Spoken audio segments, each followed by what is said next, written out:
All right, cameras rolling. Cameras rolling. Okay, and action. Yo, can you state your name Brandon Tillman, and where you from? Upper Marlboro, Maryland. Okay. So we came here. We come to ask you your thoughts about the black community and everything that goes on with it.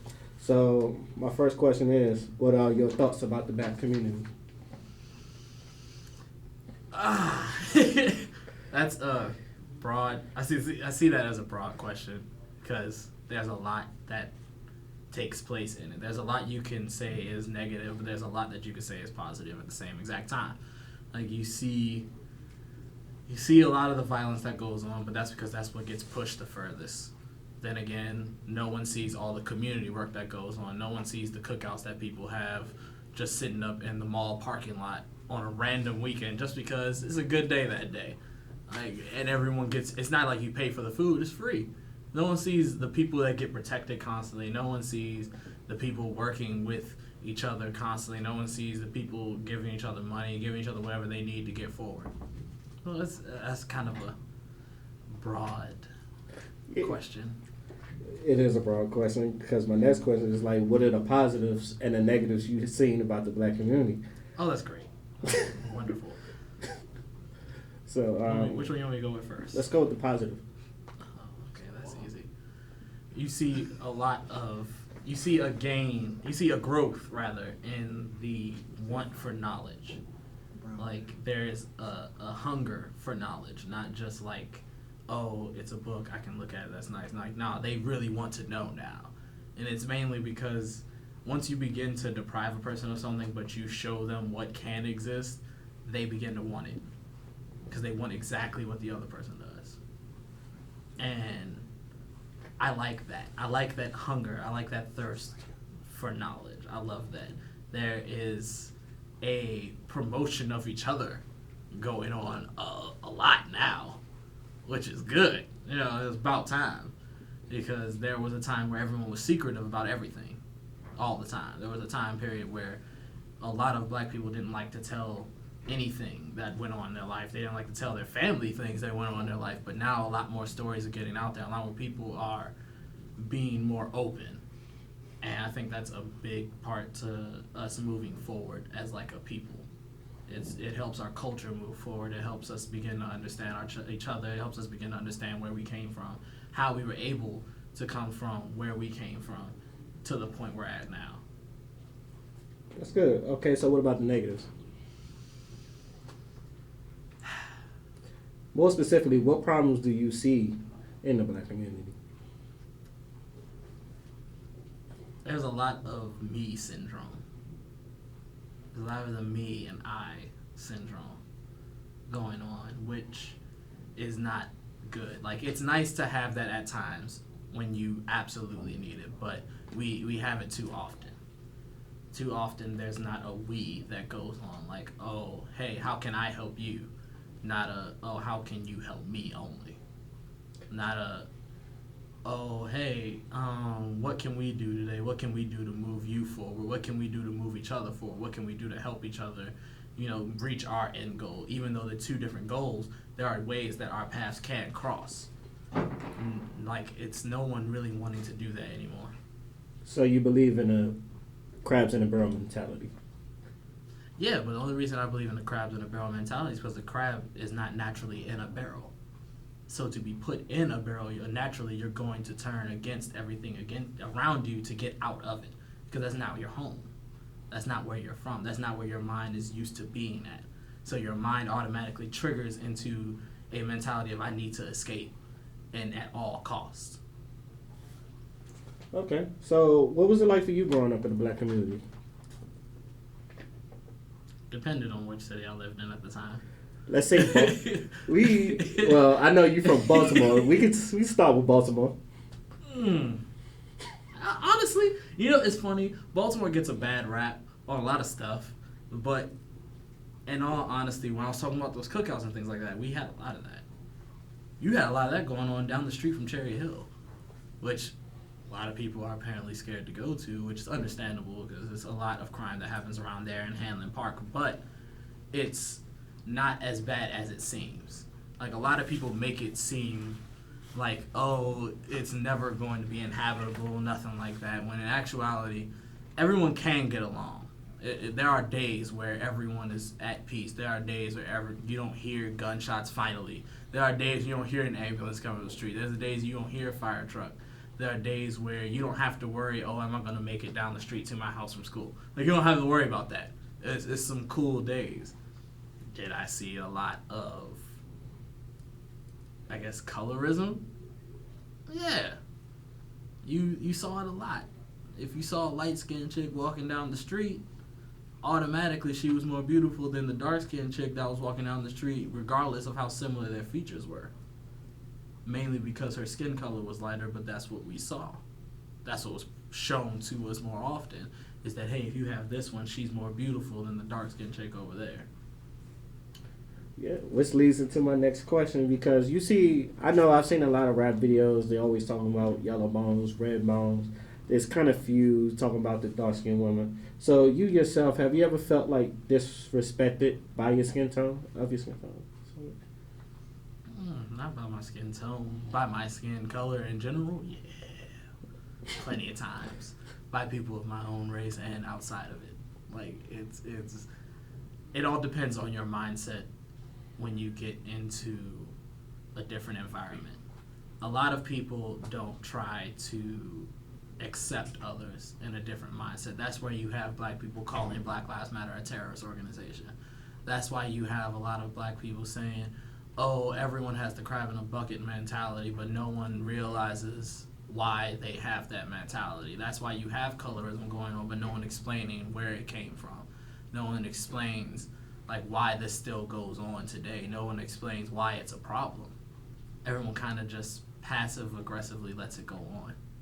Like, they'll say something about it a little bit and then they let it pass. Okay. Now, you being a former Marine, so you've been out of, the states, have you? You've been out of states? No. I didn't get to. I wanted to. Okay, but you've been around people that is not your skin color, like whites, Hispanics. Do you feel like you get the same disrespect from other races than from your own? Oh, it's way worse.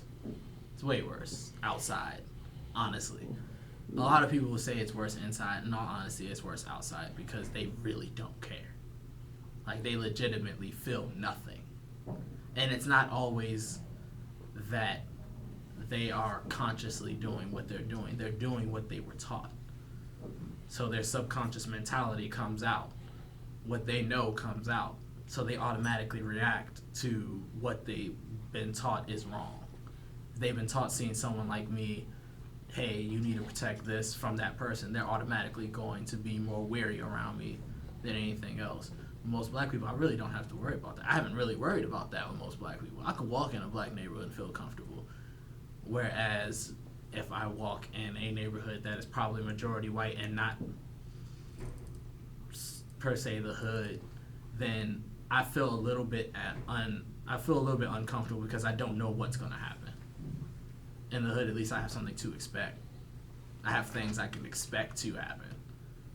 But when I go to suburban areas, I don't really know what to expect walking in there.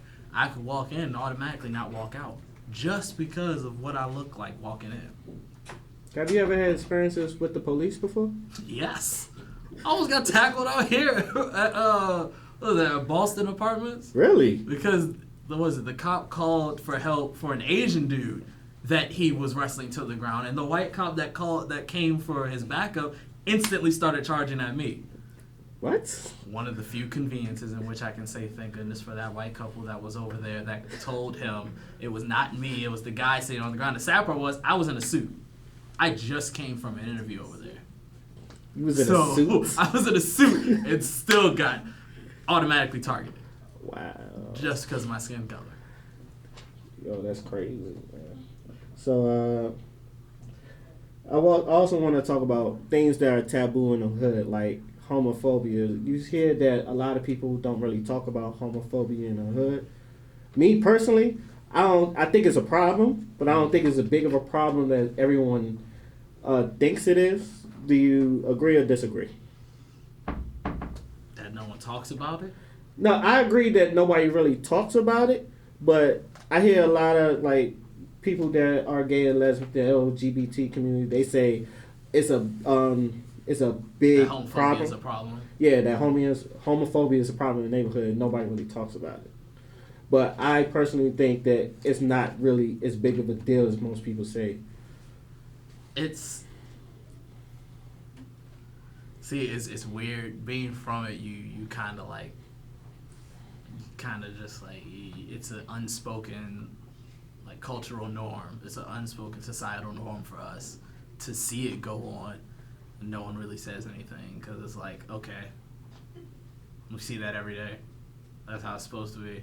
And then you get exposed to other environments where that's not okay, and then you're like, wait a minute, is this bad? Like, is it wrong for me to think like that? Is it wrong for me to think that they're wrong? Is it wrong for me to automatically like shame them for being gay, for being bi, for being a transgender? Like, what in the world? Have you ever shamed them before? No, didn't have a reason to. I had a cousin. Plus, the way I think about it, you have to try and figure out where that person's coming from and why they think the way that they do, why they do the things that they do. Because a lot of the time, no one tries to figure out what it is that's going on that causes anything to happen in their life like that. No one knows why they take paths that they do. Okay. Why you don't think people talk about it much though? No one wants to feel uncomfortable. Where do you think will be a time where we could feel comfortable talking about it? I think it should be at any point in time. I personally don't care. I can talk about anything, anywhere. I'm fine with that. You know, if you want to sit there and talk about it, we can talk about it. I don't got no shame in that. But not everybody feels that way. So I guess if being in a private setting makes them feel comfortable, you can go ahead. If being at home makes you feel comfortable, go ahead and do that. Sitting in just a room with your friends, do that. If that's how you feel comfortable. But not everyone feels that way, I guess. Okay. Now that Trump is in office, I know. You can see he's like throwing executive orders. He's trying to get rid of things like Planned Parenthood, which most of the single mothers have been on, or something like that. How do you feel about him taking things like Planned Parenthood away?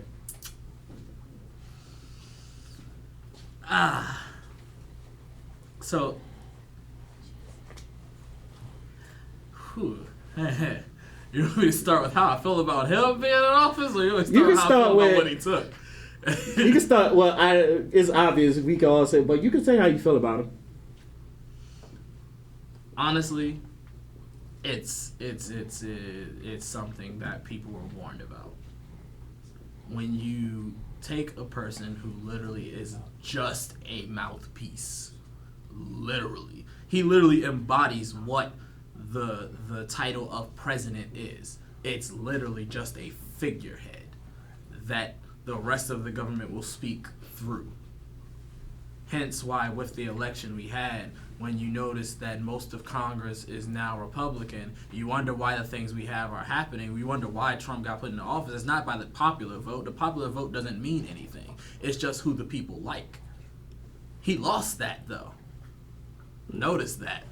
But when it came to having to get that electoral college vote, the people we could have changed to make sure he didn't get elected, what happened? He won. All because people either said, oh, it's not important, or oh, there's no way he can win, so I don't gotta do this, or oh, I really don't want to vote for Hillary, so I'm not gonna vote for either. Like, no, that's not how that works. Sorry, it's not. And that's how you get stuck with a person like Trump. That's how you end up with tyrants, which, sad to say, is what he is.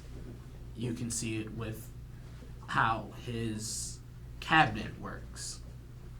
The whole entire cabinet runs off of lies. My bad, alternative facts.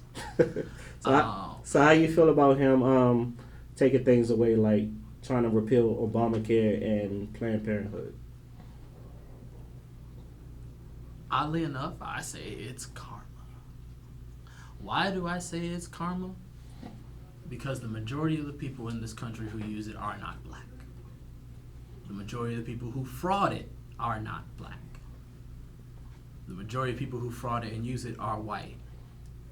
And now they're feeling the sting of having it being ripped away from them. Like, oh, you wonder what we felt like? Like, it's funny. No one wanted to do all these marches and stuff with us. No one saw the importance of it until everybody started getting treated like black people in America. Now it's a problem. Okay, last question. What are things you would like to see change in the black community, and how would you like to see them done? Well, honestly, the change is already happening. It is in big numbers. It's happening rapidly too. It's like it was a quick switch from, oh, let me do my thing to, hey, how can we help each other? It was real quick unity switch. Real quick. Taboo subjects aren't as taboo as they were before. Like, people are more open to talk about things now. Do I wish that we could be a little more open? Yeah, we got to. We'll get there though. I do believe we'll get there.